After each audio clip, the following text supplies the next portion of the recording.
안녕하세요. 보험연구원 산학센터 제29회 세미나를 시작하도록 하겠습니다.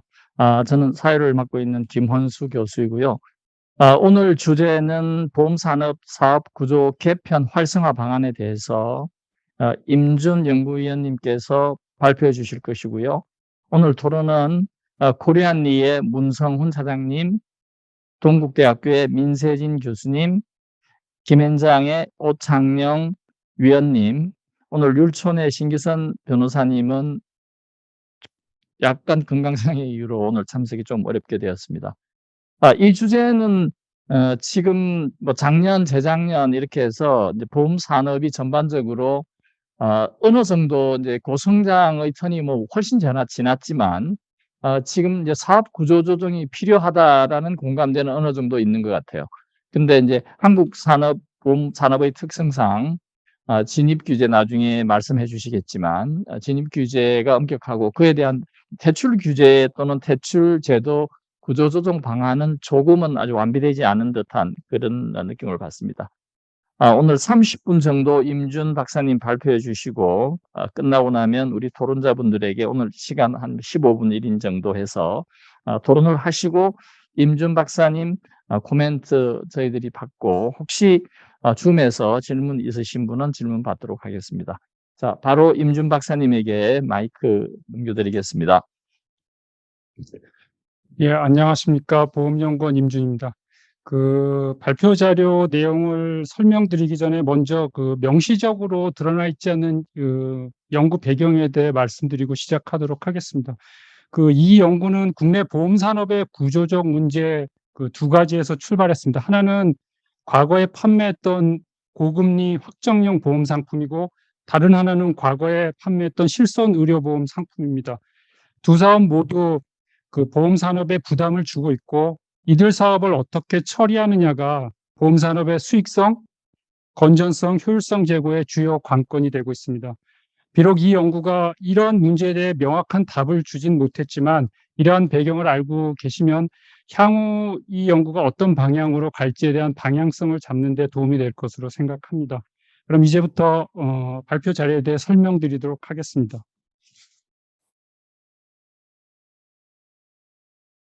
네, 목차는 서론, 구조조정 개론, 국내 현황, 해외 사례, 결론의 순서로 발표하도록 하겠습니다.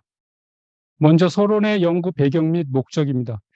지난 문재인 정부 5년간 진입제도 측면에서는 여러 정책적 노력이 있었습니다. 그렇지만 이제 퇴출제도 관련해서는 별 진전이 없었습니다. 그렇지만 이제 연구 측면에서 보면은 퇴출제도의 경우에 사후적 퇴출제도, 특히 예금자 보호제도를 중심으로는 이제 연구가 활발히 이루어졌습니다. 반면에 사전적 퇴출제도 관련 연구는 뭐 최근 들어 거의 이루어지지 않았던 것 같습니다. 그렇지만 현재 이제 과거 보험 산업의 성장을 이끌었던 이제 비즈니스 모델이 한계에 직면해 있고, 이제 고령화, 디지털화 등 이제 환경 변화에 따라서 사전적, 선제적, 상시적 사업 구조 개편의 중요성이 증대하고 있습니다. 이러한 배경 하에 이제 본 연구는 선행 연구에서 다루지 않았던 사전적 퇴출제도 관련 기초자료 축적을 1차 목표로 하고요. 이를 토대로 정책 시사점을 도출하고자 합니다. 정책 시사점은 제도, 시장, 정책의 세 가지 측면에서 제시하고자 합니다. 참고는 넘어가도록 하겠습니다. 두 번째, 구조조정 개론입니다. 먼저 유형 구분입니다. 유형은 세 가지 유형으로 살펴보겠는데요. 먼저 조정 시기 측면에서 보면 이제 사전적 구조조정과 사후적 구조조정으로 구분할 수 있는데요. 사전적 구조조정은 부실화 이전의 구조조정을 의미하며 선제적 또는 상시적 구조조정이라고도 합니다. 본 연구의 연구 범위는 사전적 구조조정입니다.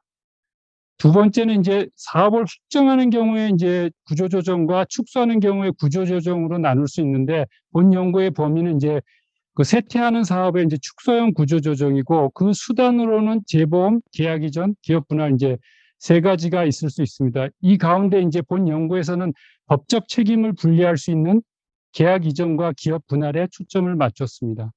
그다음에 이제 참여 범위 측면에서 보면 이제 사적 구조조정과 공적 구조조정으로 나눌 수 있습니다. 사적 구조조정은 행정규제기관의 개입 없이 이제 채권자, 채무자 등 시장 주체에 의해서 이루어지는 구조조정을 의미하는데, 보험산업의 경우에 채권자 수가 굉장히 많습니다. 이런 경우에는 이제 구조조정에 상당한 시간과 비용이 수반될 수 있기 때문에 이러한 문제점을 해결할 수 있는 대안 가운데 하나가 행정규제기관이 이제 승인함으로써 채권자의 동의 없이 이제 할 수 있는 공적 구조조정이 있을 수 있습니다. 본 연구의 이제 초점은 공적 구조조정에 있습니다. 두 번째 이제 시장 측면인데요.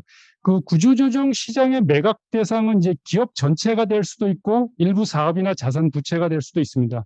근데 국내 보험산업의 경우 그동안 이제 M&A를 통해서 기업 전체를 매각하는 형태가 주를 이루었습니다.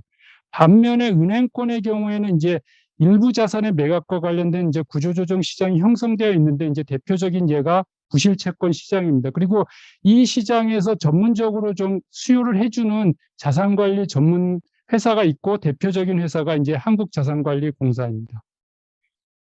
그 보험의 경우에 이제 우리나라에는 아직 형성되어 있지 않지만 일부 자산을 거래하는 이제 구조조정 시장 사례로 런오프 거래 시장이 있습니다. 이 경우에도 런오프 계약을 전문적으로 매입하는 수요기관이 존재합니다. 다음 페이지에서 그거 이제 설명드리겠고요.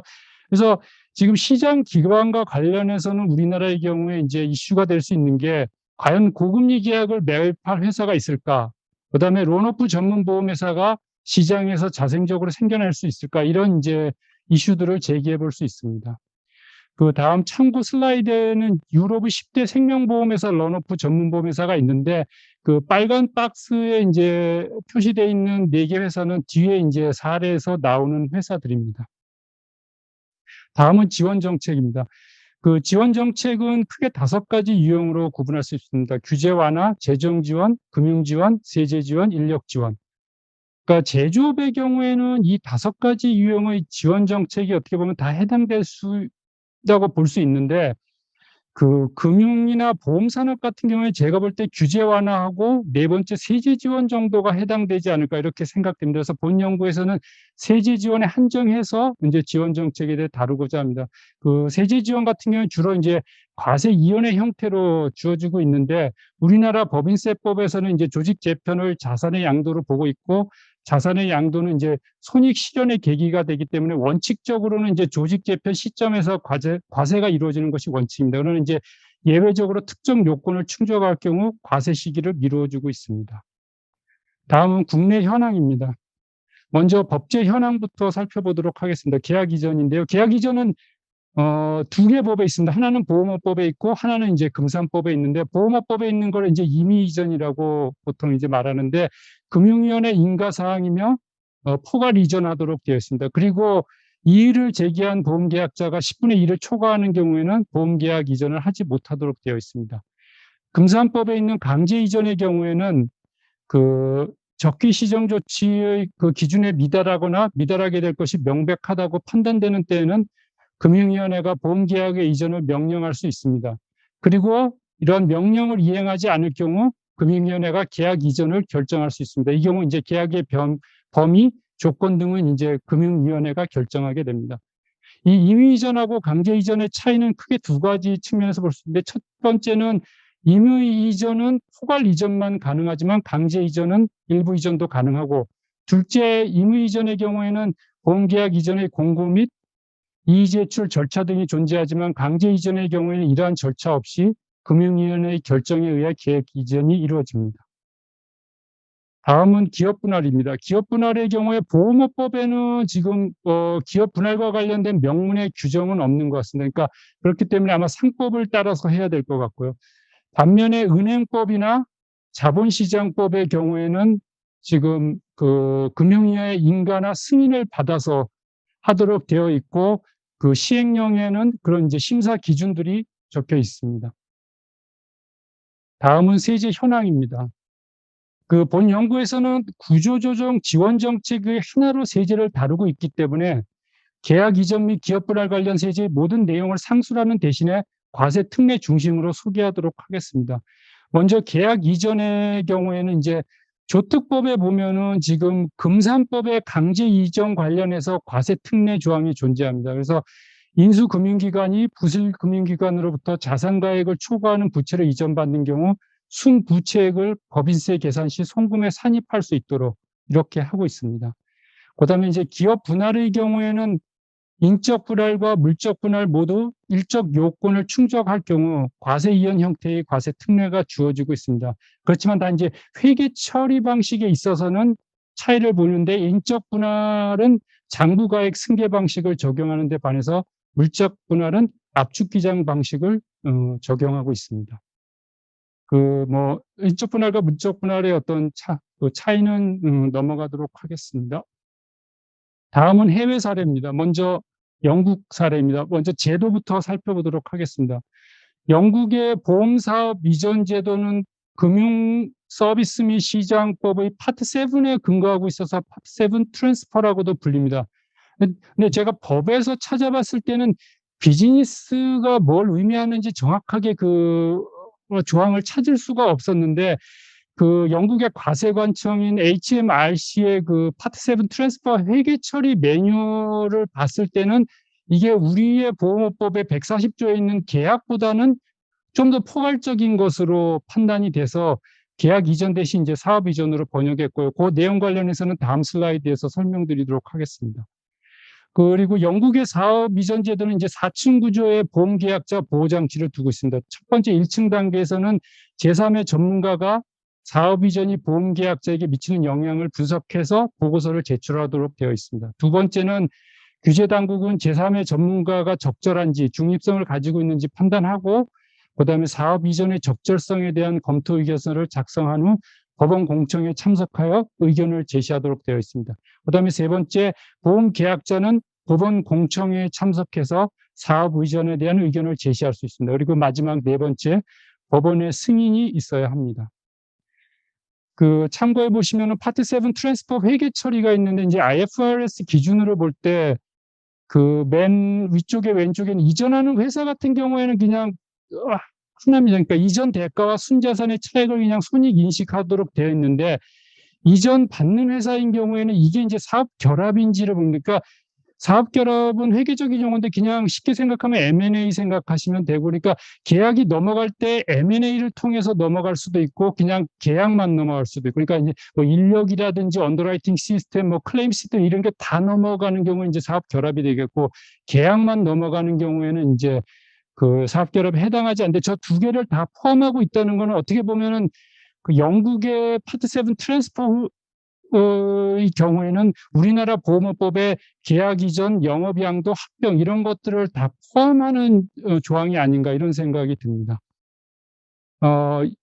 영국의 계약 그러니까 일반 회계 원칙도 비슷하고요. 그다음에는 이제 두 번째는 이제 거래 앞에는 이제 제도에 대해서 살폈는데 거래에 대해서 살펴보도록 하겠습니다.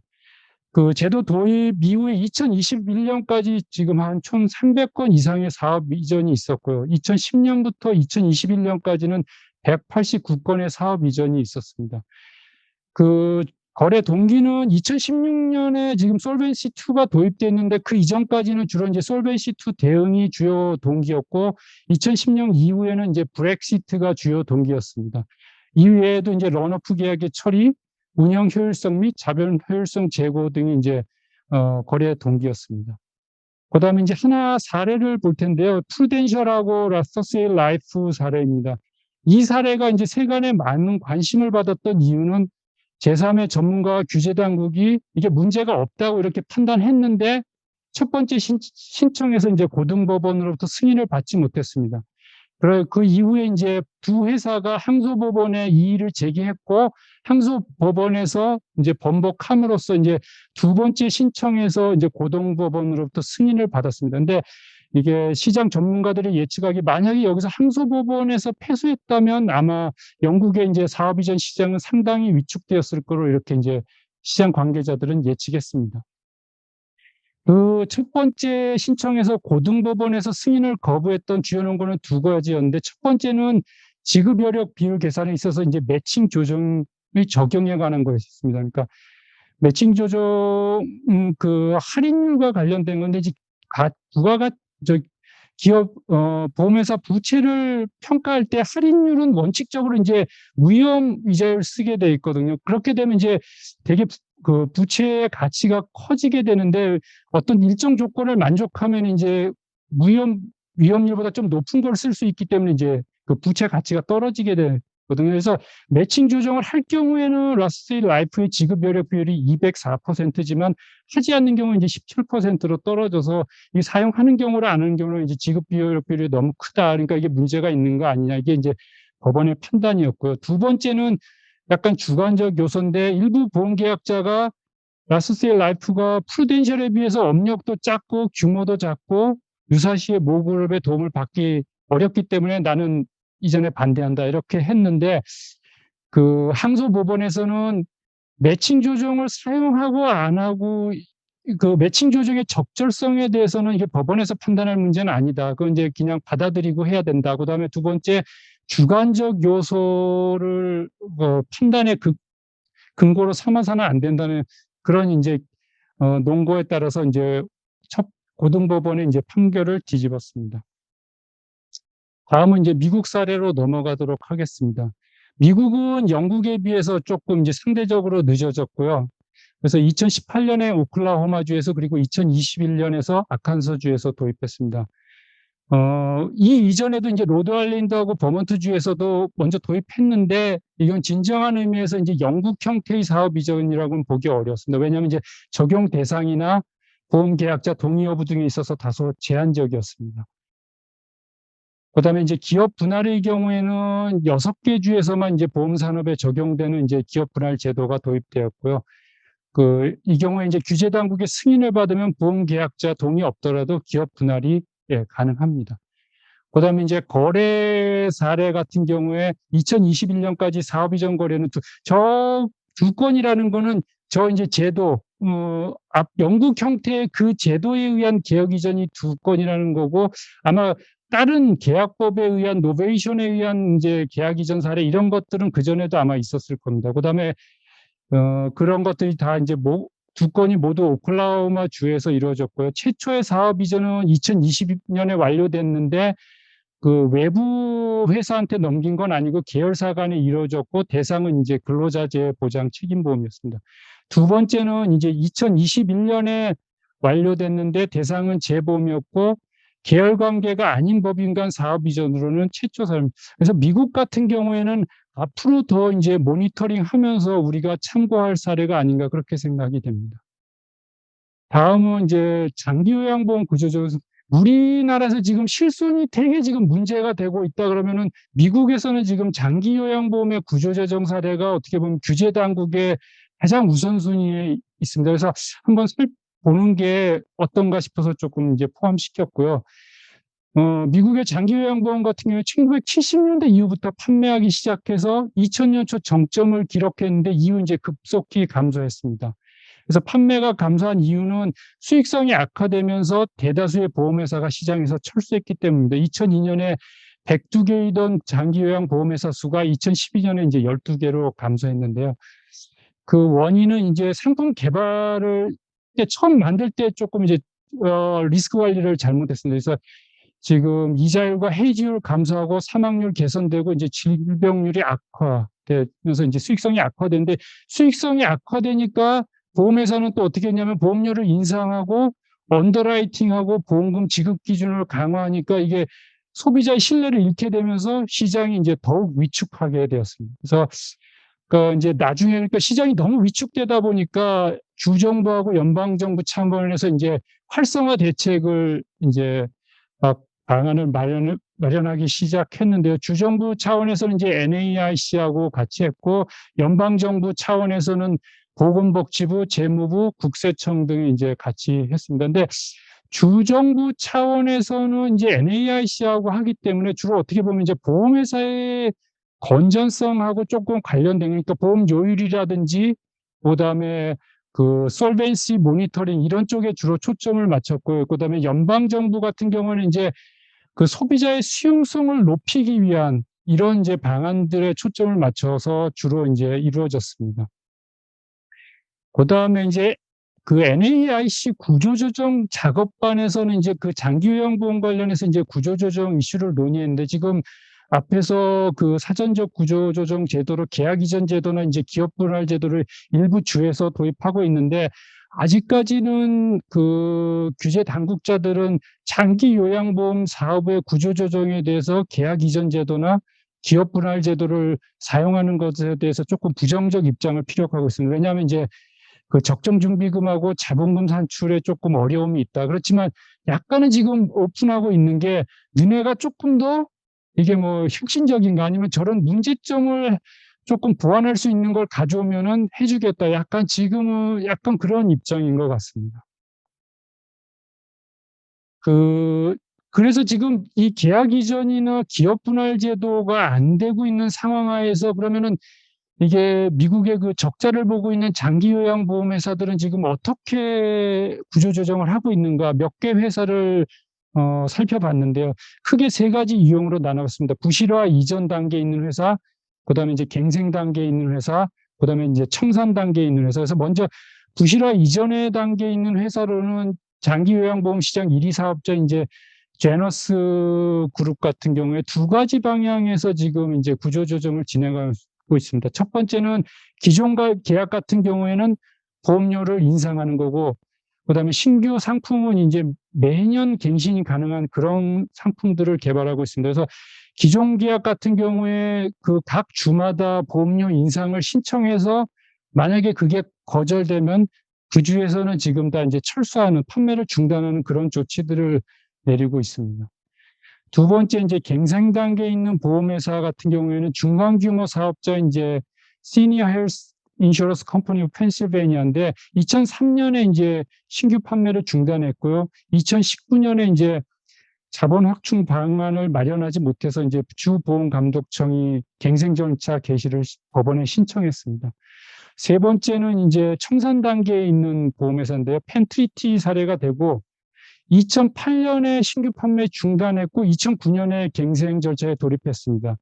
그렇지만 이제 보험감독청이 컨설팅 회사하고 같이 이게 판단을 해보니까 미래보험금 지급이 어렵다고 판단돼서 법원에 청산 신청을 했고 2016년에 이제 청산 신청에 돌입했습니다. 그래서 이게 청산에 들어가게 되면은 보험금 지급은 보험 계약자 기구에서 담당하게 되는데 지급 한도가 있기 때문에 30만 달러를 넘는 계약자 같은 경우에는 잘려서 가는 거죠. 그러니까 이게 빨리 구조 조정을 할 수 있으면은 어떻게 보면은 이제 보험 계약자 입장에서 좋을 수도 있고, 저 펜트리티를 담당했던 이제 펜실베니아 그 보험감독청의 감독관의 이제 평가는 조금 우리가 더 빨리 개입해서 구조조정을 하는 게 좋았을 뻔했다. 그러니까 장기 요양보험 같은 경우에 계속 나빠지면 나빠졌지, 좋아지지는 않았다. 이런 이제 판단을 뒤에 했습니다.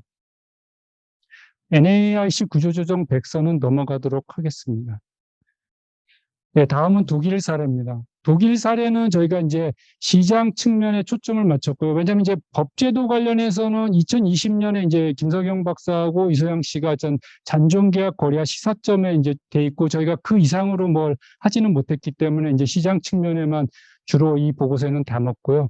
그 가운데 이제 구조조정 사례하고 런오프 관리 사례하고 그 구조조정 시장의 수요자인 이제 런오프 전문 보험회사에 초점을 맞췄습니다. 그리고 우리나라에서 이제 고금리 계약이 이슈가 되기 때문에 사실은 런오프는 손해보험 쪽이 더 활성화되어 있고 많은데 이제 생명보험 쪽에 조금 이제 초점을 맞춰서 사례를 찾아보았습니다. 먼저 이제 구조조정 사례인데요. 그 런오프 관리는 크게 이제 외부적 런오프 관리와 내부적 런오프 관리로 나눌 수 있습니다. 그러니까 외부적 런오프 관리는 다른 회사로 넘기는 거 이제 계약 이전하는 거고, 그다음에 내부적 런오프 관리는 이제 그룹 내에서 회사 내에서 관리하는 것입니다. 독일 같은 경우에 지금 생명보험 시장의 경우에 2018년까지 총 11건의 런오프 관리 사례가 존재했는데 이 가운데 외부적 런오프 관리 사례는 7건이 있고요. 그다음에 내부적 런오프 관리는 4건이 있었습니다. 그 표에서 보시면은 이제 쭉 그 규모들이 있는데 굉장히 컸던 거는 이제 2018년에 있었던 이제 제너럴 리건이 한 계약 건수가 380만 건 정도 이렇게 된 큰 거래가 한 번 있었습니다. 다음은 이제 내부적 런오프 관리 사례인데 이제 조금 컸던 게 이제 에르고 사례입니다. 그래서 에르고 그룹 같은 경우에 이제 한 500만 건이 되고 이거를 처음에는 이제 계약 이전을 하려고 생각했습니다. 근데 이제 그 받으려는 회사도 있었고 이제 관심을 보였지만 내부 직원들 반대, 그다음에 그 시장 내 평판, 소비자들의 어떤 평판 등을 우려해서 이제 외부적 런오프 관리를 포기했고요. 그래서 이제 내부적으로 하게 됐는데 그 이 런오프 계약만 따로 분리해서 하는 게 조금 효율성이 높을 것 같다는 생각에서 기업 분할을 단행해가지고 기존 런오프 계약은 에르고에서, 그다음에 신규 계약은 에르고 볼소지에서 이제 관리하도록 했습니다. 그리고 이제 이렇게 그 자사건만 하는 것이 아니라 이제 타사의 런오프 계약까지 관리하는 이제 런오프 전문 보험회사로 이제 거듭나기 위해서 이제 신규 합작 회사 같은 것도 건립하고 이런 노력을 하고 있는 것 같습니다. 다음은 그 전문보험회사, 런오프 관리 전문보험회사에 대해서 조금 살펴보도록 하겠습니다. 크게 이제 독일 같은 경우에 두 가지 유형으로 구분할 수 있는 것 같습니다. 첫 번째는 이제 기존 생명보험회사가 신규 사업을 중단하고 자체 런오프 전문보험회사로 전환하는 경우이고, 또 다른 하나는 런오프 계약 인수를 목적으로 신규 설립하는 경우입니다. 델타로이드가 이제 첫 번째 유형에 해당되고, 그다음 비리디움이나 프랑크푸르트가 이제 두 번째 유형에 해당된 그런 회사입니다. 관련 규제는 보면은 이제 생명보험 런오프 전문보험회사하고 독일 같은 경우에는 일반 생명보험회사하고 그렇게 뭐 차이가 있는 것 같지는 않습니다. 그러니까 근데 이제 그때 김서영 박사랑 이소영 씨가 이제 2022년에 보고서를 냈을 때는 런오프 보험회사는 그 어떤 신규 상품을 만들거나 이렇게 판매하지 않고 기존 계약만 관리하는 거기 때문에 조금 일반 회사하고 런오프 전문부의 어떤 차별적인 규제를 두는 것이 어떤 진입을 활성화하는 데 좋지 않냐 이런 이제 제안도 했었는데 독일 쪽은 그렇게 차이를 두고 있는 것 같지는 않습니다. 그다음에 이제 런오프 전문보험회사의 사업 모델을 보면 이윤 창출 근원은 크게 두 가지인 것 같습니다. 하나는 이제 관리의 효율성 측면이고 다른 하나는 이제 자산운용 측면인 것 같습니다.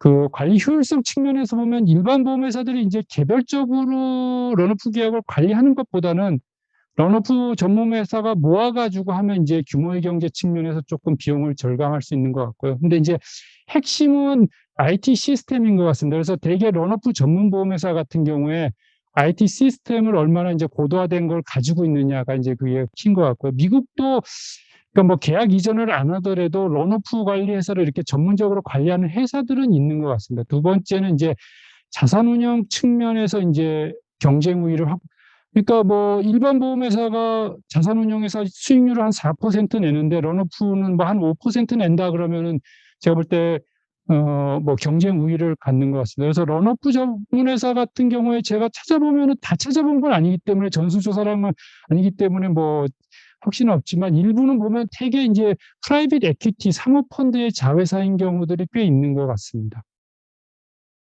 다음은 예, 결론입니다. 정책 시사점하고 향후 과제에 대해서 이제 간단히 말씀드리고 마치도록 하겠습니다.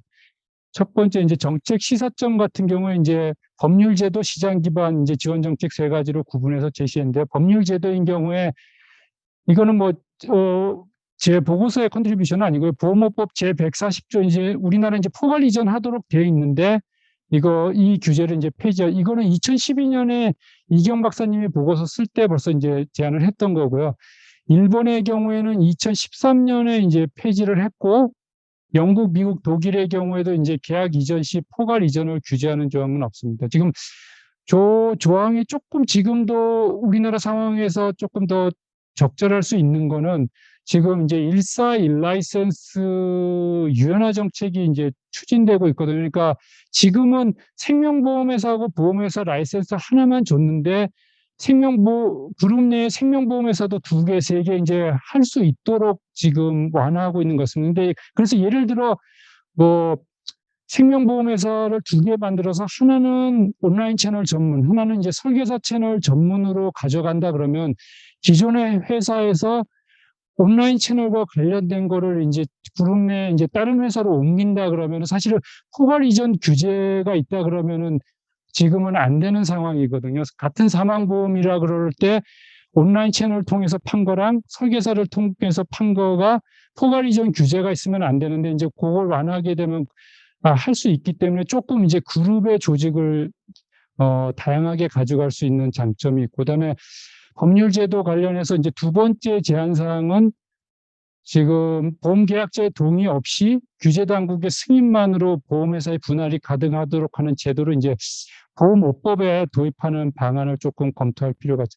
지금 상법에 의할 경우에는 지금 연대 책임을 지든지 아니면은 그 채권자 개별 그 의사를 다 물어보도록 돼. 그러면 이제 뭐 이게 시간이 너무 많이 걸리기 때문에 이런 제도를 한번 생각해 보는 것이 어떤가 그렇게 제안을 했고요. 그다음에 이제 시장 기반 관련해서는 이제 그 시장에서는 조금 자생적으로 어떤 민영 이런 런오프 전문 보험회사가 나와줬으면 할 생각이 있을 텐데 저는 지금 뭐 별 아이디어는 없습니다. 그래서 그냥 이제 공사 설립을 제안하긴 했는데, 그러니까 국내 보험 산업의 구조조정 시장 규모가 이게 민영보험회사가 지금 나오기는 너무 작지 않나. 그래서 지금 캠코처럼 시장이 활성화되기 전까지는 조금 정부가 어떤 식으로 새로운 걸 설립하지 않는다면은 뭐 예보라든지 캠코에서 일부 할 수도 있을 것 같고, 그런 이제 생각을 조금 해봤고요. 그다음에 지원 정책 관련해서는 지금 그 조세 특례법이 금산법의 계약 이전에 대해서만 적용되고 있는데, 그 비슷한 과세 특례를 시장 활성화 이전까지는 보험업법의 어떤 임의 이전에 대해서도 한번 이제 허용하는 방안을 검토해 보면 어떨까 이런 생각은 해봤습니다. 그 다음에 이제 참고에는 그 일자 자료 측면에서 이제 보훈연구의 기여를 조금 이제 제가 설명을 해놨는데요. 그러니까 저희 보고서 하면 이제 너 컨트리뷰션이 뭐냐 이제 물어보는 게 있어서 그래서 선행연구에서는 주로 이제 그 법률 제도 관련해서는 이제 계약 이전 파트를 주로 다뤘는데 제가 이제 아주 일부분이기는 하지만 그 기업 분할의 미국 사례를 조금 더 얹었고, 그다음에 이제 시장 사례 관련해서는 선행 사례에서는 이제 선행 연구에서는 영국 사례만 조금 다뤘는데 거기에 이제 영국 사례, 미국 사례, 독일 사례를 조금 더 채웠습니다. 그다음에 이제 지원 정책 관련해서는 국내 조세를 조금 다뤘습니다. 외국 조세는 너무 어려워가지고 이제 담을 수가 없었습니다. 그래서 마지막으로 이제 향후 과제 말씀드리면은 지금 이 분야를 잘하려면 제가 보기에 그 법률하고 경영하고 세무 요 파트에 대한 기본 지식이 조금 밑바탕에 많이 깔려 있어야 될 것 같습니다. 근데 저같이 법률, 경영, 세무 이게 다 이렇게 기반 지식이 없어서 어떻게 보면은 이 연구는 향후에 이제 법률 분야, 그다음에 경영 분야, 세무 분야의 전문가분들이 이제 더 이 분야에 관심을 갖고 후속 연구를 할 수 있는 조금 어떻게 보면 마중물 정도의 연구의 성격을 가지고 있다. 그렇게 이제 보시면 좋을 것 같습니다. 그래서 법률 제도 같은 경우에 저는 이제 그 미국 사례만 이제 기업 분할 관련해서 조금 얹었는데 이게 회사법을 조금 잘 아시는 이제 법학 전문가분이 하시면은 조금 더 이게 이제 깊이가 있을 거라고 생각이 됩니다. 그래서 지금 계약 이전하고 분할 외에도 이제 영업 양도나 합병 이런 것까지 이제 포함해서 하면 좋을 것 같고, 지금 제가 보험법에 보면은 150조의 영업 양도가 있는데 이거에 대한 해석이 조금 명확하지 않은 것 같습니다. 그러니까 성대규 사장님 보험법에 보면은 성대규 사장님은 지금 140조의 계약 이전의 경우에는 이제 그 일부 이전으로 그 해석하고 있고 150조의 영업 양도는 전부 양도로 이제 이렇게 해석하고 있습니다. 그다음에 그 심기정 교수님 이제 그 보험업법에 보면은 140조의 계약 이전은 이제 계약이 넘어갈 때 적용하고 그 150조의 영업 양도인 경우는 계약 외의 그러니까 뭐 인력이 넘어간다든지 뭐 언더라이팅 시스템이 이런 경우에 이제 적용해요. 그러니까 두 분 다 전문가인데 전문가분들도 이게 견해가 갈린다는 거는 두 조항을 조금 통합하는 그런 이제 작업이 필요하지 않나 그런 생각을 조금 해봤고요. 그다음에 이제 두 번째로 시장 기반 관련해서는 이게 참 자료가 이게 참 구하기 어려운데 항상 이제 좀 비즈니스 모델에 대한 그런 이제 연구가 필요하지 않나 생각을 해봤고요. 마지막으로 이제 지원 정책 관련해서는 제가 좀 너무 어려워서 못했지만 주요국의 이제 세무 처리 내용들 이런 것들을 조금 하는 것도 가치가 있지 않나 이렇게 생각이 됩니다. 예, 이상으로 발표를 마치도록 하겠습니다. 네, 임준 박사님, 대단히 감사합니다. 이 주제가 뭐 전형적인 이제 보험연구원 또는 뭐 정책 연구를 하는 주제와는 좀 상당히 다른 면이 있지만, 지금 산업에서 꼭 이제 필요한 그리고 꼭 준비되어야 되는 그런 과제가 아닌가 생각합니다. 그래서 지금 임준 박사님이 정말 가장 전문가시기 때문에 앞으로 후속 연구를 또 좀 해주셔야 되지 않을까 이렇게 하고, 저는 모르는 내용이 많이 나와서 아주 많이 배웠던 것 같습니다. 자, 이 주제는 뭐 토론하신 분이 오늘 세 분 뭐 다양하게 말씀해 주실 것 같은데, 뭐 다양한 얘기를 많이 해주시면 좋을 것 같습니다. 지금 제도가 어떻게 돼야 되는 것인지, 그리고 선진 사례를 우리가 어떻게 좀 해석해야 될 것인지, 지금 조금 논의가 되었던 보험업법상의 지금 계약 이전이나 영업 양도는 또 우리가 어떻게 해석해야 될 건지, 많은 궁금한 내용이 있는데, 토론을 시작하도록 하겠습니다. 먼저 토론은 코리안리의 문성훈 차장님에게 부탁드리겠습니다. 이거 누르면 나오는 거죠? 네. 안녕하세요. 저는 코리안리의 문성훈 차장입니다. 저희는 2015년부터 코리안리는 그 새로운 그 제도에 따른 그 보험업권의 부채 구조 조정에 대해서 연구한 바가 있고요. 저희가 한 2019년도에 그 유럽 쪽에 출장을 다니면서 이런 런오프 시장에 대한 연구를 한번 한 적이 있었습니다. 당시에 이제 저희가 깊게 그 서치를 한 부분들은 이제 공동재보험, 코인슈런스 부분과 계약 이전, 그리고 뭐 재매입, 그다음에 이제 여기서 많이 설명해 주셨던 이런 분할들입니다. 그 당시에 뭐 그 아까 얘기해 주셨던 프루덴셜과의 그런 사례들이라든가 기타 사례 몇 가지에 대해서도 한번 검토한 적이 있었는데요. 저희가 한국은 이제 2020년 1월 30일부터 그 공동재보험이 도입되었습니다. 근데 이 공동재보험과 계약 이전 또 재매입을 이렇게 바라보시면 그 유럽도 이 제도의 발전 방향이 이 순서였습니다. 그러니까 어떻게 보면은 계약 이전은 굉장히 많은 협의와 법적인 그런 보호 장치. 아까 유럽에서 뭐 영국 사례와 같이 뭐 4단계 4층 구조의 뭐 보호 장치 등 굉장히 많은 그런 그 계약자 보호에 대한 절차들이 필요한 것이고, 상법상 그 권리 의무에 대한 이전에 대한 어떤 채권자 보호 장치 등 다양한 이제 그 법률적 허들이 있습니다. 근데 이제 특히 영국에서 이 계약 이전이 특히 활성화된 이유는 파트 7 트랜스퍼라는 그런 잘 이루어진 정책이 있었기 때문이기도 하고, 또 한편으로는 그 영국에 굉장히 많은 보험사들이 있어서 이런 그 금융 메카로서의 어떤 그 자본의 유입이 있었다는 것이고요. 또 마지막으로 한국과 다르게 우리나라도 보면 그 연금 같은 경우, 우리 퇴직연금 같은 경우는 DC 같은 경우는 그 부채와 자산이 이렇게 매칭이 돼 있지 않습니까? 이렇기 때문에 그 이제 사회 이전, 그러니까 예를 들어서 저희가 뭐 A사한테 퇴직연금을 맡겨놨다가 B사로 이전하는 것들이 굉장히 자유롭습니다.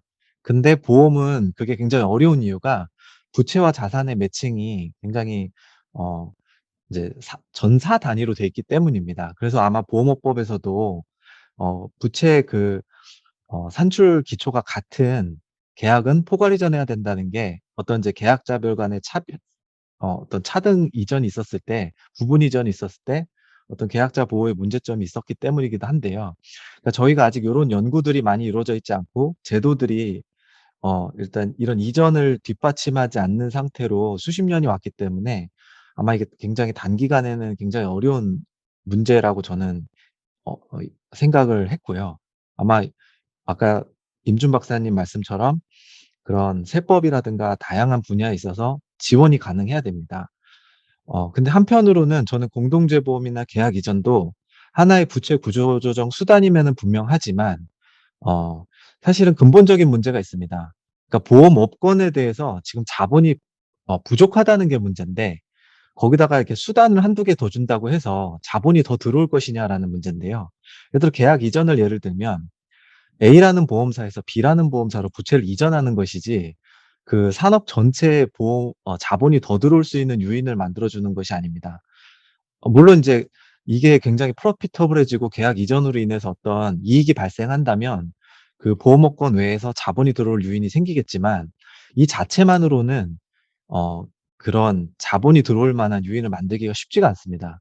그래서 제가 2020년 그 산학 세미나 연구원 산학 세미나에서도 사실 그런 점을 한번 강조한 적이 있었는데요. 그러니까 공동재보험이나 계약 이전은 어떤 수단일 뿐이고 그 수단이 뭐 예를 들어서 공동재보험이라는 재보험사끼리 경쟁을 해서 거기서 가격을 좀 낮춘다든가 계약 이전이 어 굉장히 다뤄지긴 어렵지만 어떤 보험사들끼리 조금 경쟁을 해서 초창기에 어떤 이익이 되는 계약들을 이전하기 위해서 부채 이전 비용을 낮출 수는 있겠지만 근본적으로 보험업권 외에서 캐피탈이 들어오는 컨셉은 아니기 때문에 어 이게 근본적으로 그 아까 말씀드린 확정형 고금리의 현재 시점에 부채가 증가하는 문제들에 대한 해결책이 아닐 수가 있습니다. 그래서 향후에 만약에 더 발전 방향을 제시한다면 인제 일종의 보험 증권화 같은 그런 캐피탈이 유입되기 위한 유도책도 같이 한번 연구해 보는 것도 굉장히 좋은 방안이 될 것 같습니다. 예를 들면 지금 한국도 굉장히 대체 투자가 활성화돼 있지 않습니까? 그 전 세계적인 어떤 그런 투자 경향인데요.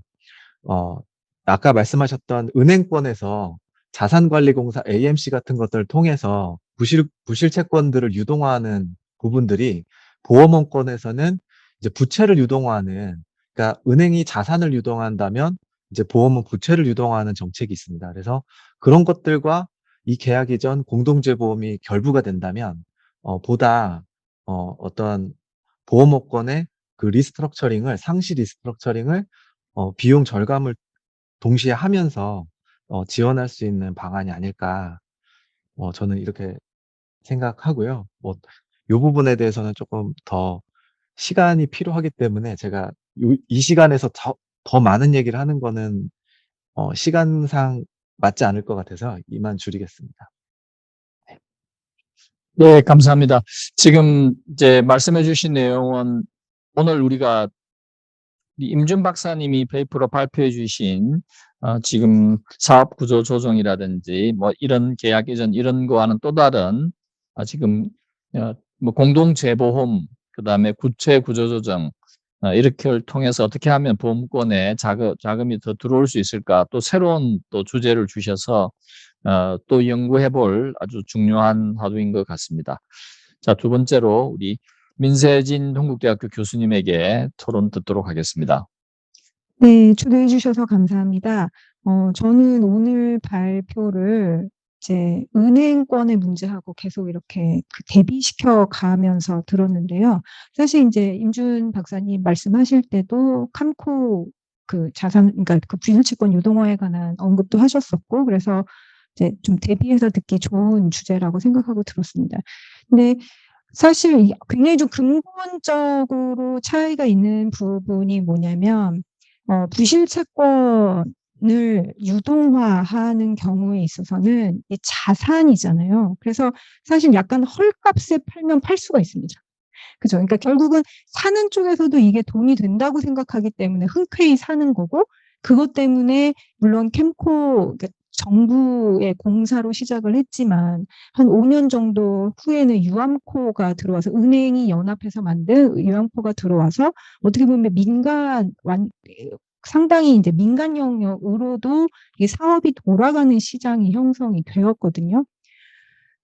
근데 이제 어려운 점이 뭐냐면, 이거는 이제 부채란 말이죠. 보험회사 입장에서는 돈을 내줘야 되는 부분인데 이거를 누구한테 넘겨야 된다라고 하면 넘겨받는 사람이 그 돈을 대신 줘야 되는 거거든요. 그러면 사실은 넘기는 쪽에서는 그에 상응한, 아까 이제 문홍 차장도 언급하셨지만 그에 상응한 자산을 같이 어느 정도 우리 빚을 대신 갚아달라고 주는 입장이니 우리 자산도 이렇게 떼어드리겠습니다라고 하고, 그게 어느 정도 받는 입장에서도 말이 되는 금액이어야지 받을 수 있어야 이게 시장으로서 돌아갈 텐데, 말씀하신 것처럼 문선 차장님 말씀하신 것처럼 이게 이제 주머니가 따로 차져 있는 게 아니다 보니까 이거 자체가 거래가 형성되기에 굉장히 곤란함이 있을 거란 말이죠.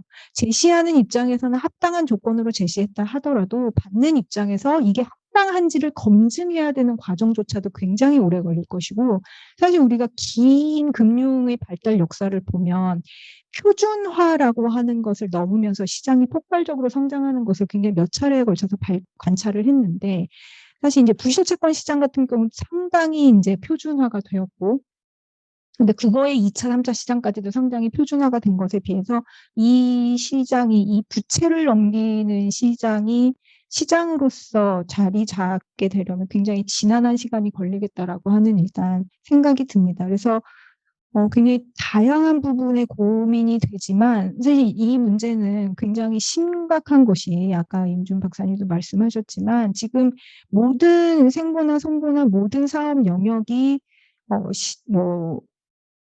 어려운 것은 아닙니다만 특정 라인들이 굉장히 문제가 되고 있고 그것이 사실은 보험회사가 자체적으로 해결할 수 없는 어떤 규제적인 압박이라든지 정책적인 그런 조처라든지 하는 것들에 의해서 시장 논리대로 프라이싱을 하지 못해서 오는 부담들도 상당히 있거든요. 그래서 이런 문제들을 해결함에 있어서 아까 잠깐 언급해 주신 사실 저는 이런 방향을 결코 바라지는 않지만 그래도 불가피하게 정부가 개입해서 이러한 어떤 문제가 좀 됐다라는 점을 감안을 한다면 캠코 모델을 염두에 두고서는 시작하는 것도 방법이겠다 생각을 하고요. 왜냐하면 이제 그렇게 해서 다소 비효율적일 수 있다 하더라도 어느 정도 이것들을 평가하는 모델들이 정착이 되고 민간에서 그것을 우리가 개선해서 좀 더 잘할 수 있겠다라고 하는 것이 쌓이면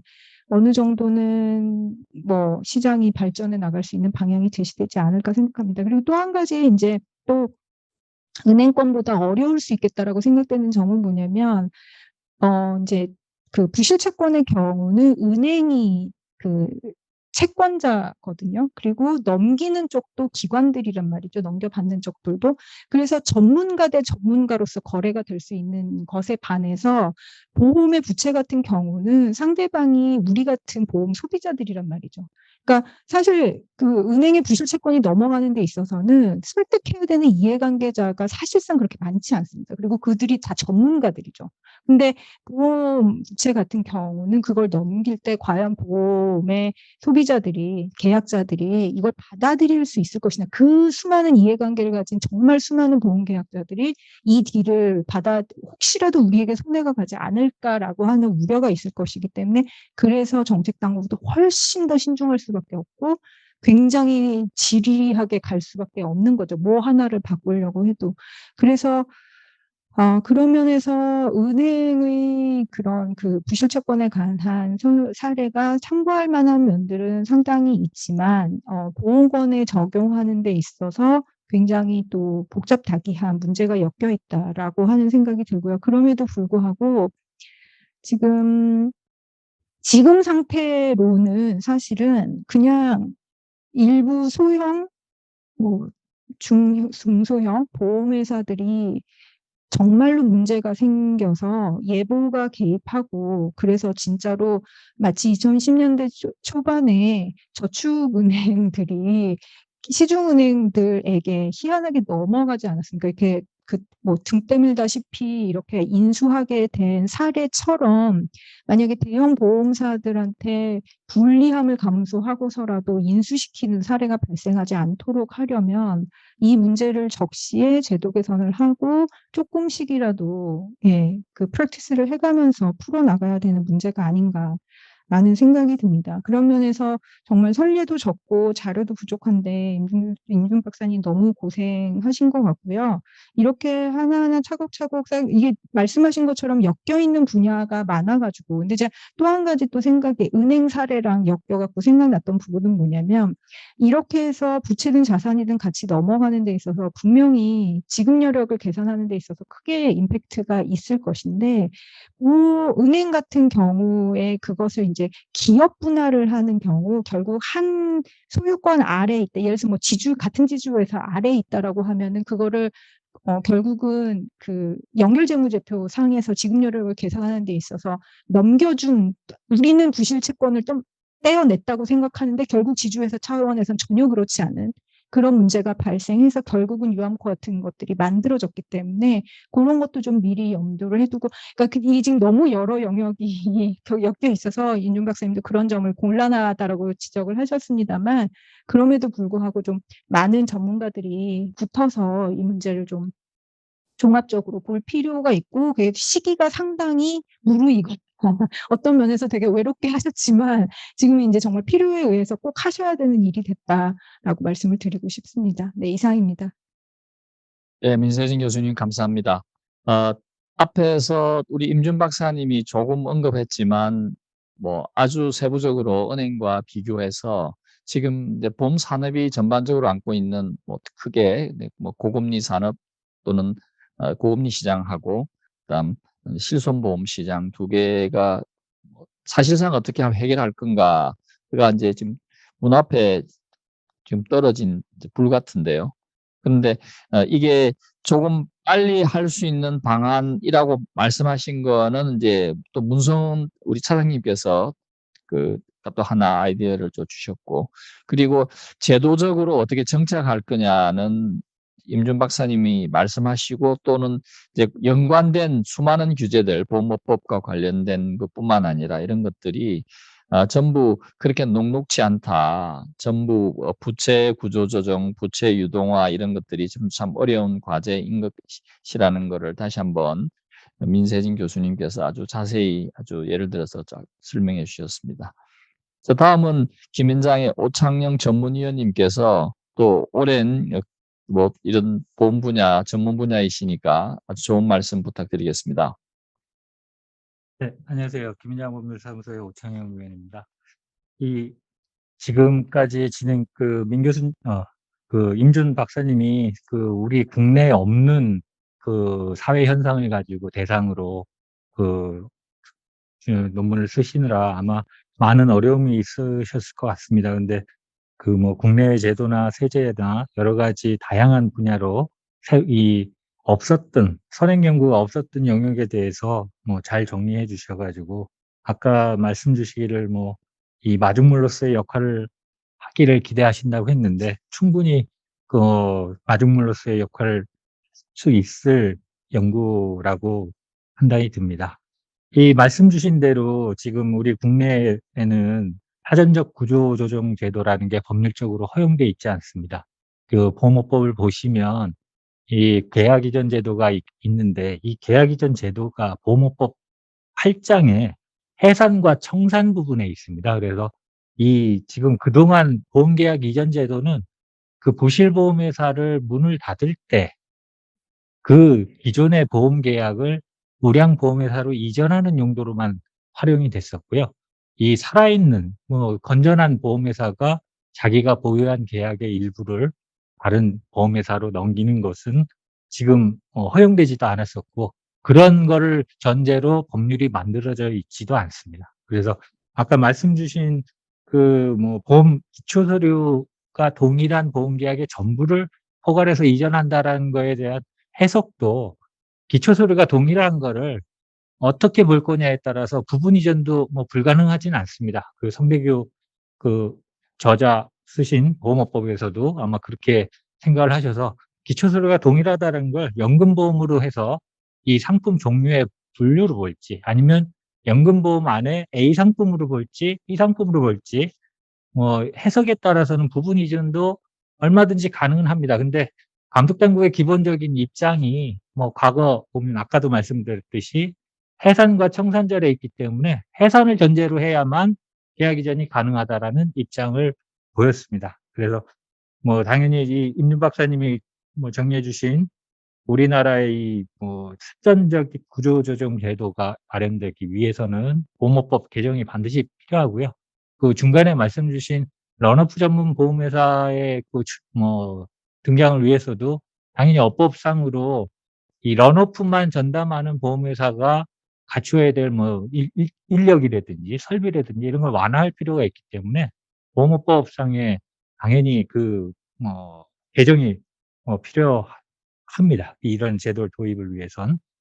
근데 아까 민 교수님께서도 말씀을 주셨지만 은행권 부실채권 정리하고 이 보험 계약 이전하고 큰 차이가 있는 게, 은행은 채권자가 자기 자산을 채권자끼리 서로 자기 권리를 넘겨받는 겁니다. 근데 이 계약 이전은 채무자가 자기 채무를 제3자에게 넘기는 거고, 채권자의 동의를 없이 다른 채무자에게 채무를 넘기는 계약이라서, 이런 제도가 도입이 되려면 무엇보다도 중요한 게 이 채권자인 우리 보험계약자를 어떻게 보호할 것이냐가 가장 중요합니다.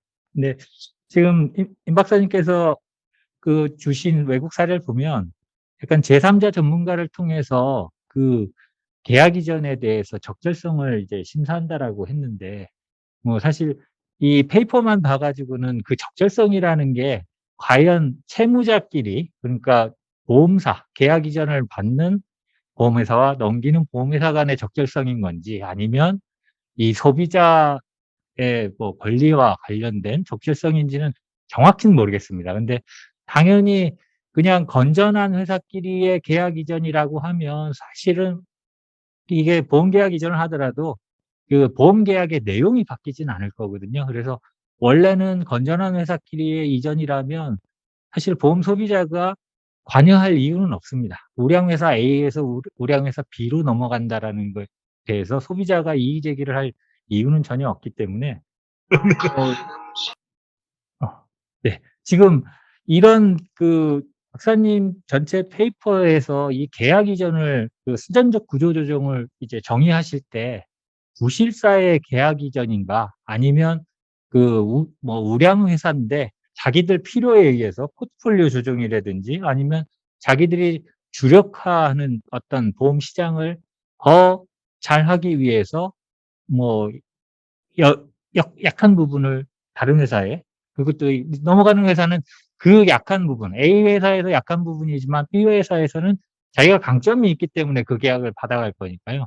그렇게 되면 이 계약 이전의 결과는 소비자도 좋고 보험회사도 좋은 모든 사회 구성원 전체로 윈윈이 되는 계약 이전이 될 수 있습니다. 그래서 이 논문을 전개하실 때 약간 두 개가 믹스가 돼 있는데, 부실사 계약 이전과 우량사 간의 계약 이전은 조금 이렇게 나눠서 이제 이슈를 정리해 주시면 조금 더 받아들이는 쪽에서 훨씬 더 좋은 페이퍼가 될 것 같습니다. 그래서 만약에 우량사 간의 계약 이전을 전제로 한다라면 이 사전적 구조조정 제도는 모든 구성원에게, 사회 구성원에게 아주 좋은 제도입니다. 왜냐하면 이 계약 이전을 통해서 손해볼 사람이 아무도 없기 때문에요.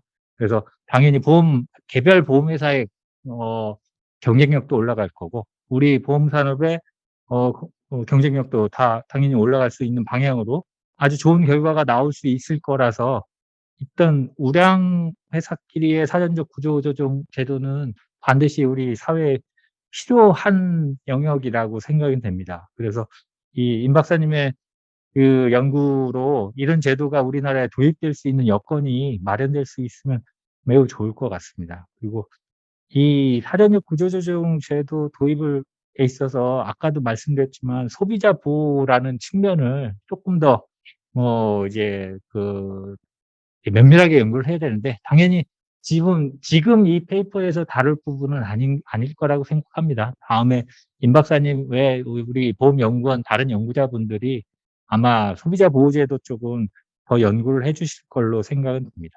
그래서 한 가지 마지막으로 말씀드리면, 이 제도가 만약에 한국에 도입된다라고 하면 아까 영국이나 미국에서 썼던 제3자에 의한 적절성 판단, 그리고 누군가가 이게 분명히 이 계약 이전을 통해서 항상 모든 개별 소비자의 이익과 사회의 공공의 이익이 항상 같은 방향은 아닐 겁니다. 일부 계약자들이 손해를 보더라도 사회 전체적으로는 오히려 공공의 이익이 커질 수 있다라면 당연히 법원에서 이 계약 이전 결정을 해줄 수는 있을 거라고 봅니다. 그래서 그런 판단을 하기 위한 어떤 판단 기준도 조금 사전적으로 연구되면 좋을 것 같긴 합니다.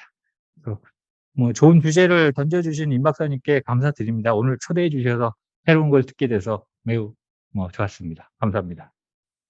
네, 오창영 의원님 감사합니다. 우리 오 의원님 이제 토론할 때 그런 생각을 했어요. 제가 사는 아파트에서 쫓겨나서 지금 다른 아파트로 이제 이사를 갔는데요. 이사 간 이유가 우리 아파트를 재건축하기 위함이었어요. 그래서 저는 이제 그 재건축을 반대한 사람이었죠. 소위 말하면 계약 이전으로 보면 계약 이전 반대한 사람이었어요. 근데 아파트 재건축인 경우에 한 건물에 60%만 동의하면 재건축을 하는 거예요. 40%. 그래서 저는 소송도 우리가 제기했는데 졌어요. 그래서 굉장히 이제 근데도 조금 이렇게 잘 넘어간 이유는 뭘까라고 생각해 보면 비록 소송을 제기해서 이제 이전되는 걸 반대한 사람조차도 뭐 그렇게 손해는 예를 들면 아파트 가치는 좀 올라갈 수 있다라는 이제 그런 언더라인 어섬션이 좀 있는 거예요. 근데 과연 이제 우리가 지금 논의하고 있는 사전 구조 조정은 어떤가의 이슈가 하나 크게 이제 제기되는 것 같고요. 그러면 지금 이제 사전적 구조 조정이 지금 우리 토론하신 분, 우리 발제이신 임준 박사님 다 이제 필요하시다고 생각하시는 것 같은데, 그러면 세 분한테 제가 그냥 예상이 없는 질문을 하나 더 드리면, 자, 사전적 구조 조정을 보험 산업에 우리가 도입하려 그러면 우리가 제도적으로 뭘 제일 먼저 바꾸는 게 우선순위입니까? 그거 한번 제가 세 분한테 한번 물어보고 우리 임준 박사님에게 다시 또 이제 마지막 코멘트를 한번 들어보도록 하겠습니다.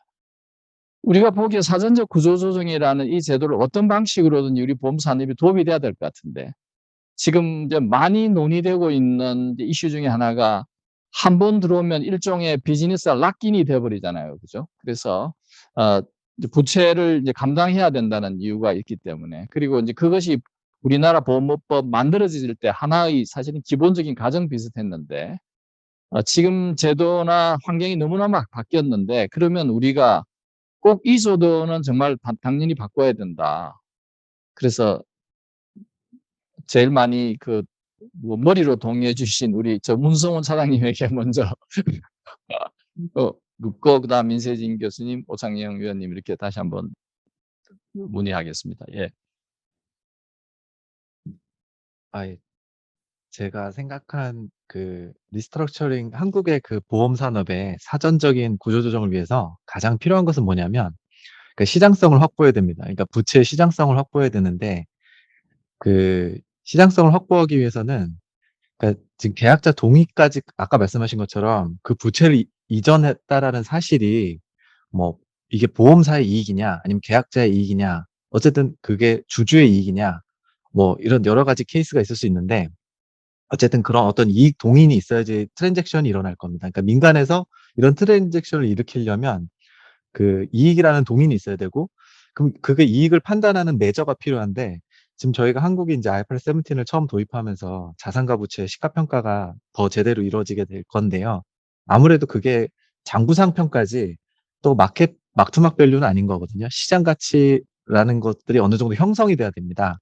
근데 은행도 아까 뭐 계속 비유하기 딱 좋은데, 부채를 매각하는 거래가 옛날에 IMF 때 처음 들어왔는데, 유동화가 처음 들어왔는데, 이게 트루세일이냐 아니면 부채 차익 거래냐라는 게 이제 이슈가 된 것처럼, 그러니까 처음에 공동재보험 같은 경우는, 그러니까 제가 봤을 때는 부채에 대한 시가를 어느 정도 만들어내는, 형성하는 데 굉장히 기여를 할 것 같습니다. 초창기에 재보험사라는 전문가와 그다음 원보험사라는 전문가가 어떤 계약자의 동의가 특별히 필요 없는 상태에서 특정 부채에 대한 거래를 하는 것이기 때문에 시가 형성이 충분히 될 것이고, 이런 부분들 어느 정도 형성이 되면 시장에서 부채에 대한 가치가 어느 정도 컨센서스가 생길 것이고, 그거에 따라서 뭐 계약 이전이든 또는 다른 식으로 캐피탈이 들어온다는 식이든 이런 부채에 대한 구조조정에 대한 어떤 기초를 만들 수 있지 않을까. 그래서 제가 말씀드린 거는 공동재보험에 대한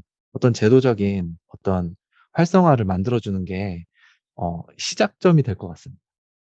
근데 지금 공동재보험 시장적으로 지금 제도적 장애가 특별하게 있는 건가요? 지금 그 말씀 하시는 건지.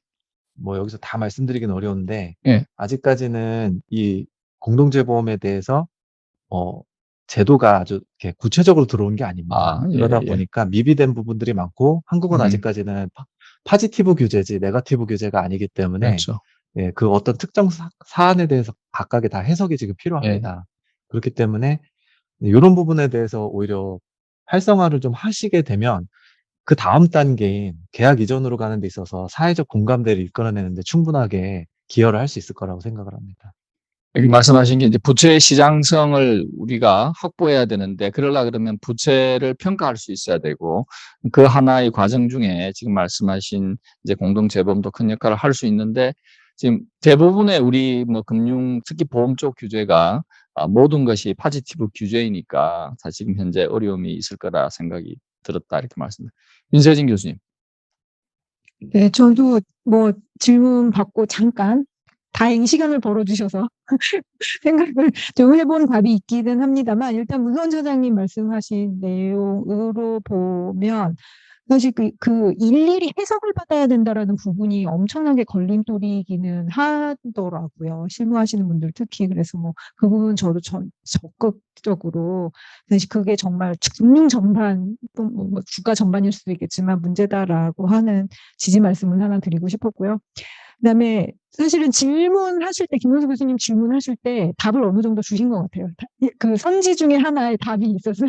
그러니까 그 계약자들, 분명히 그 당국 입장에서는 보험 계약자 보호라고 하는 게 너무나 중요한, 어떻게 보면은 금융당국 입장에서 제일 중요한 이슈일 수 있고, 그러다 보면은 분명히 보험 계약자들이 이걸 어떻게 받아들이는지에 대한 확인 절차가 들어갈 것 같거든요. 그러면 이제 동의 비율을 예를 들어서 60%로 하느냐, 70으로 하느냐, 80으로 하느냐, 90으로 하느냐에 따라서 이 진행의 난이도는 엄청나게 달라질 거란 말이죠. 그래서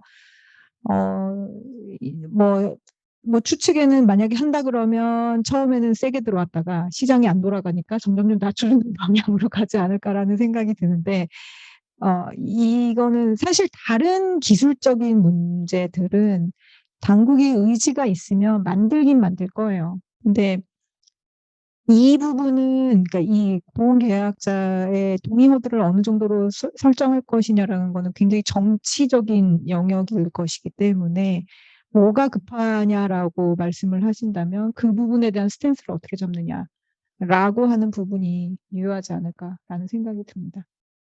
알겠습니다. 주신 거 그냥 제가 받았는데. 네, 감사합니다. 네. 오창영 위원님. 예. 저는 마지막으로 또 기회를 주셨으니까 두 가지를 말씀드리겠습니다. 하나는, 첫 번째는 아까 우리 그 문성훈 차장님도 말씀 주셨지만, 이게 시장이 누군가가 계약을 떠가려면 떠가는 쪽에서 이걸 지어갈 수 있는 능력이 있어야 되는데요. 지금 우리 국내 생보사나 손보사 보면 어떤 특화된 보험사가 그렇게 많지는 않습니다. 대부분의 회사들 포트폴리오가 거의 대동소이하기 때문에 사실 이 계약 이전 제도가 만약에 들어온다고 하면 약간 플레이어를 우리 더 집어넣어야 되기 때문에 그 대상을 꼭 국내 보험사로 한정하지 않는 게 조금 더 필요할 것 같습니다. 이게 외국 런오프 전문 회사든 아니면 뭐 외국에 있는 보험사든 우리나라 포트폴리오를 가져가서 자기들 포트폴리오에 합쳤을 때 시너지를 얻을 수 있는 누군가를 찾아야 이게 거래가 성사될 것이라서요. 과연 이 계약을 받아갈 플레이어를 어떻게 늘릴 것이냐, 이 부분이 가장 중요할 것 같습니다. 이게 뭐 제도가 도입돼 봐야 아무도 바이어가 없으면 넘길 수가 없으니까요. 그리고 두 번째는 민 교수님 말씀대로 이게 중국자들이 문제입니다. 지금 NAIC 아까 그 자료에도 보면 여기 이렇게 돼 있습니다. 구조조정이 보험회사와 보험계약자 모두에게 이득이 될 수 있음을 보여주는 경우, 아까 말씀드렸듯이 계약자의 이익과 공공의 이익이 같은 방향으로 움직일 때, 그것도 좋은 쪽으로, 이거는 누구나 다 허용합니다. 그러니까 이거는 있으나 마나한 거고요. 우리 당국자들은 그동안 소비자의 이익은 1도 해쳐서는 안 된다라는 이 포지션을 갖고 있습니다. 그래서 약간 좀 더 이 제도가 정말로 이 사회에서 잘 통용이 되려면, 그래, 일부 계약자들이 불이익이 조금 있다 하지만 어떤 공공의 이익이 크다라고 하면 이 정도의 비난과 이 정도의 민원은 내가 떠안겠다라는 정도의 당국자들이 그런 생각을 해주셔야 이 거래가 성사될 수 있습니다. 아까 재건축 말씀 주셨는데 우리 소비자 중에 소비자가 10만 명이면 그중에 반대 의사를 가진 분들은 분명히 있습니다. 10만 명이 다 동의할 수는 없으니까요. 이 공공의 이익을 위해서 필요한 바람직한 계약 이전이라면 흔쾌히 이걸 승인해주는 그런 법원이 됐든 나중에 감독당국이 됐든 승인 주체가 조금 더 탄력적인 생각을 가져주셔야 될 것 같습니다. 이상입니다. 네. 제 개인적인 얘기를 했지만, 우리나라는 토목 건설에는 굉장히 좀 그 공공의 이익을 우선시 한다, 이렇게 보여져요. 사실은. 개별 그 재산권에 관련된 이슈를 조금은 좀 크로스오버 넘는 게 아닌가 이런 생각이 좀 들었습니다. 자, 그러면 마지막으로 우리 임준 위원님에게 코멘트 그리고 추가적인 설명 부탁드리겠습니다. 세 가지 정도 말씀드리겠습니다. 처음에 저도 제일 이걸 하면서 조금 이제 어렵다고 생각하는 게 시장이 형성되지 않는다는 거예요. 그래서 근데 시장 사례를, 외국 사례를 조사해 봤지만 국내 답은 그렇게 특별히 나와 있는 건 없고. 근데 이제 개인적으로 그냥 이렇게 현실 실현성은 없지만 생각해 봤던 게, 이제 하나는 시장 접근 방법이고 하나는 이제 공공이 개입하는 건데, 지금 공공 부분이 개입하는 거는 이제 공사 설립으로 그냥 이렇게 아이디어를 하나 던졌는데, 저는 이제 문 차장님은 이제 자본이 부족하다고 했는데, 저는 이제 그냥 그 내부 세미나 할 때 그냥 나름대로 그냥 디펜스를 했던 게, 어떻게 보면은 런오프 전문 보험회사가 안 들어오는 이유 중에 하나는 시장 초기에 불확실성 때문일 수도 있거든요. 그러니까 이게 돈이 얼마나 될지 어떻게 될지 모르는, 그러니까 이제 그 공사의 역할이라는 게 들어가서 해봐서 대충 매출은 이 정도 생기고 요 정도 하면은 민간에서 볼 때 요 정도는 돈을 벌 수 있겠구나, 어떻게 보면 이제 그런 거를 보여주는 이제 샘플 역할을, 그 다음에 이제 들어보고 괜찮으면 들어갈 수 있다, 이렇게 생각을 했거든요. 그러니까 이거는 원내에서도 할 때 했던 얘기지만, 미국이 보통 벤처 캐피탈 얘기할 때 굉장히 시장이 성공한 사례라고 말을 하는데, 이제 영국 경제학자는 말하기를, 실제 미국의 실리콘밸리가 벤처 캐피탈로 성공하기 이전에 30년대부터 60년대까지 IT 쪽에 국방부에서 엄청난 공공 R&D를 집어넣었다. 그래가지고 상업성이 다 이렇게 확증이 되고 난 다음에 실리콘밸리에서 이제 VC가 들어갔다는 거죠. 그 다음에 지금 바이오 같은 경우에도 세계에서 공공 R&D를 제일 많이 집어넣는 나라가 미국이라는, 그렇게 통해서 다 상업성이나 비즈니스 모델이 확증이 된 다음에 미국도 시장이 들어가는 거지. 지금 우주 사업도 그렇고. 그러니까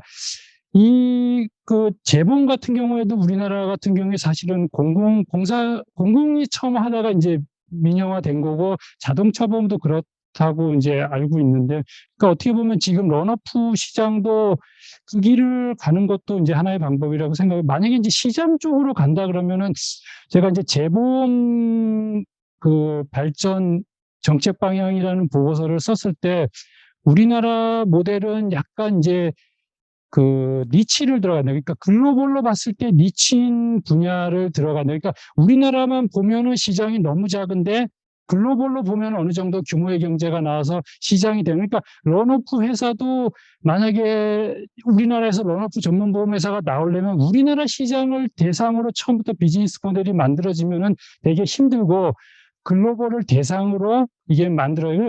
그렇게 본다면은 지금 제가 다룬 문제는 생명보험하고 재산보험을 밑에 깔고 있지만, 사실 손해보험 시장이 훨씬 크거든요, 런오프가. 그러니까 이게 지금 생명보험 쪽에 해답은 안 되지만, 손해보험 쪽에서는 우리나라에서 글로벌 시장을 대상으로 런오프 전문보험회사를 좀 만들고 정부에서 조금 밀어주는 것도 하나의 해결책이 될 수 있다, 이렇게 생각을 하고요. 두 번째, 이제 소비자 보호 관련해서 많이 말씀하시는데, 사실 미국도 규제당국자 입장이 그거예요. 그러니까 계약 이전이나 기업 분할에 대해서 이제 우선순위가, 우호적인 태도가 재보험, 기업선 보험에 대해서는 우호적이에요. 대신 개인보험, 생명보험이나 LTC, 장기 요양보험에 대해서는 되게 부정적이. 걔네도 이제 그런 걸 아는 거죠. 그러니까 보험계약자가 과연 어떻게 반응할까. 그러니까 지금 주도 2개 주에서 오클라호마하고 아칸소주에서 도입했지만 전부 다 주에서 어떤 걸 보냐면 다른 주가 어떻게 치는지 눈치를 보는 거예요. 그래서 딴 주에서 문제가 없으면은 이제 우리도 하겠다 약간 이런 스탠스인 것 같고, 사실 이제 미국도 늦게 도입한 게 영국이나 유럽 쪽을 보니까 잘 되고 있는 거예요. 그러니까 그렇게 크게 문제가 없는 것 같고, 그러니까 이제 도입이 됐고, 그러니까 우리나라도 약간은 이게 뭐 논리만의 문제는 아니고 미국이나 유럽 쪽을 봤을 때 그렇게 크게 문제가 되는 것 같지 않구나, 이러면은 조금 더 쉽지 않을까 이런 생각이 들었습니다. 아까 그리고 이제 오 의원님이 어떤 거래냐고 말씀하셨는데, 사실 이제 그 데피니션 상으로 보면 사전적 구조조정은 부실보험회사 이전이니까 부실보험회사의 거래는 아닌데, 지금 뭐 부실까지는 안 갔더라도 사실은 미국 같은 경우에 대해 LTC에 대해서는 사실은 부정적이거든요. 사실 이제 그러니까 지금 다 거의 이루어지고 있는 게 건전한 거고, 거의 이제 계리법인에서 보통 그 제3자 분석 보고서를 쓰는데 사실 거의 나쁜 영향을 주지 않는 그런 경우들이 사실은 대부분입니다. 예, 이상으로 기도록 하겠습니다. 오늘 이 보험산업 사업구조조 개편은 뭐 논의할 내용은 굉장히 다양히 많이 있는 것 같습니다. 지금 전체적인 뭐 제도적인 문제 저희들이 당연히 오늘 뭐 앞으로도 논의해야 될 것 같고요. 그리고 이제 방안이 뭐 여러 가지 안이 나왔습니다. 그래서 아까 정부에서 주도하는 방식이 우리나라의 뭐 캠코가 대표적인 예라고 해서, 그럼 캠코가 아니면 킴코인가? 코리아 인슈런스 매니지먼트 코퍼레이션이 되는 건가? 뭐 그런 가능성을 지금 사실은 말무리에 교수님께서 박사님 말씀해 주셨고요. 그리고 오늘 제도적으로 또 새로운 이제 코인슈런스, 리인슈런스 그런 제도도 또 뭐 논의가 되었었고요. 그리고 무엇보다도 제도적으로 좀 미비한, 한국에서 미비한 거는 뭐 결국은 이제 법제가 사실은 이제 불확실하다라는 사실하고, 그다음에 법제가 대부분 법전에 적혀 있지 않으면 대부분은 허가받기 어렵다, 인가받기 어렵다라는 것이 경험론적으로 우리가 많이 나와 있는 것 같습니다. 그래서 이제 이 주제를 앞으로 보험연구원 그리고 다른 연구자, 그리고 오늘 지금 줌에 뭐 특별한 질문 주신 건 없지만 줌에 나와 계신 분들이 많이 연구하셔서 보험 산업이 좀 더 활성화되고 좀 더 구조 조정이 조금 더 원활히 진행되어서 앞으로 또 내년 뭐 내후년에 좀 새로운 제도 개편이 좀 있었으면 좋겠습니다. 자, 오늘 29회 보험연구원 산학 세미나는 여기에서 마치는 걸로 하겠습니다. 감사합니다.